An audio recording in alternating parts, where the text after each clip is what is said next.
Jadi nanti ketika kita itu berada di pada mahsyar, semua orang akan dihakimi atas semua yang telah dilakukannya selama di muka bumi ini, dari mulai hidup sampai dia meninggal, dari semenjak dia itu balik sampai dia meninggal, apapun yang dikatakannya, apapun yang dilakukannya, apapun keadaan yang dijalaninya, itu semuanya akan dimintai pertanggungjawaban.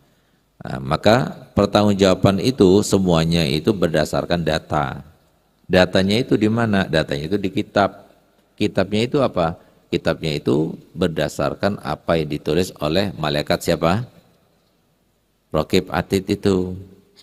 Itu nanti diserahkan kepada masing-masing pelaku. Nah, maka nanti dari awal sudah ketahuan kita ini termasuk yang selamat atau tidak. Bagaimana kita tahu? Nanti kalau kitab itu ketika diserahkan kepada masing-masing kita terima dengan tangan kanan, maka nanti berarti kita termasuk yang selamat, dan semoga kita termasuk yang menerima dengan tangan kanan. Dikatakan oleh para ulama, kenapa kita itu membiasakan diri menerima, melakukan sesuatu yang baik dengan tangan kanan, supaya kita membiasakan nanti ketika kita menerima catatan amal kita itu dengan tangan kanan, gitu. Jadi biasakan makan, minum, sesuatu yang baik itu dengan tangan kanan. Tapi sesuatu yang jelek dengan tangan kiri. Sehingga apa? Jadi dengan begitu kita jarang menggunakan tangan kiri. Sehingga nanti terbiasa kita nanti pada saat di hari kiamat, tangan kiri kita tidak kita gunakan. Jadi kita tafaul. Nah, jadi kalau kita sudah biasa seperti itu, insya Allah nanti di hari kiamat kita biasa dengan tangan kanan kita.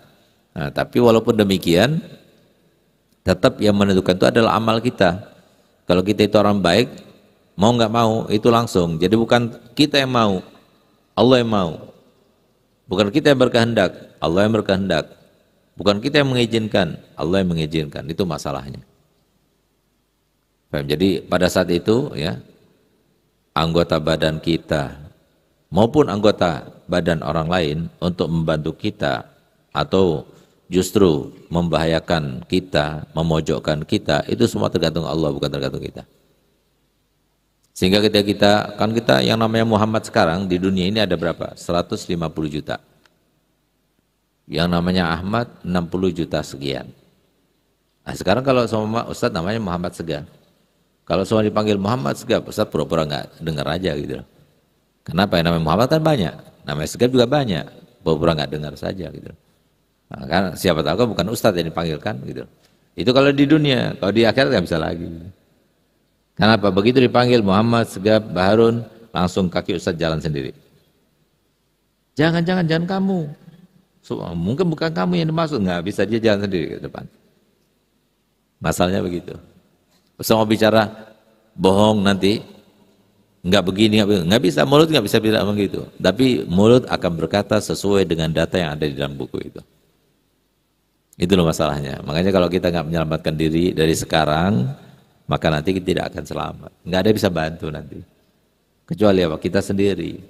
Dan yang bisa membantu hanyalah 3 golongan, yaitu para nabi, para ulama, dan juga para syuhada. Itu setelah kita diputuskan kita termasuk yang lolos daripada ujian, termasuk ahli surga, atau termasuk ahli neraka.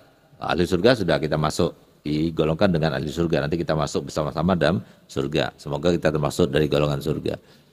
Nah, tapi kalau sudah kita diputuskan sebagai ahli neraka, naudzubillah, di situ baru kita dapat pertolongan. Tapi selama kita di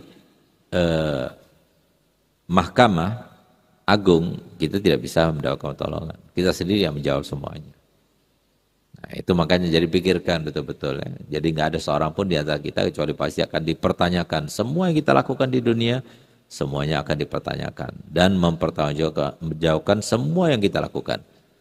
Jadi jangan kita katakan bahwasanya Allah tidak melihat, Allah tidak mencatat, Allah tidak mengetahui, Allah tidak paham. Tidak, semuanya di dalam liputan pengetahuan Allah Subhanahu wa taala. Ya'lamu ma tusirruna wa ma tu'linun. Allah sangat tahu dengan apa yang kamu sembunyikan, Allah sangat tahu dengan apa yang kamu tampakkan, semuanya dalam pengetahuan Allah.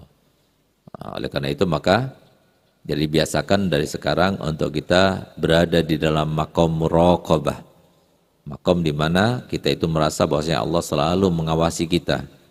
Allah Ta'ala selalu melihat kita.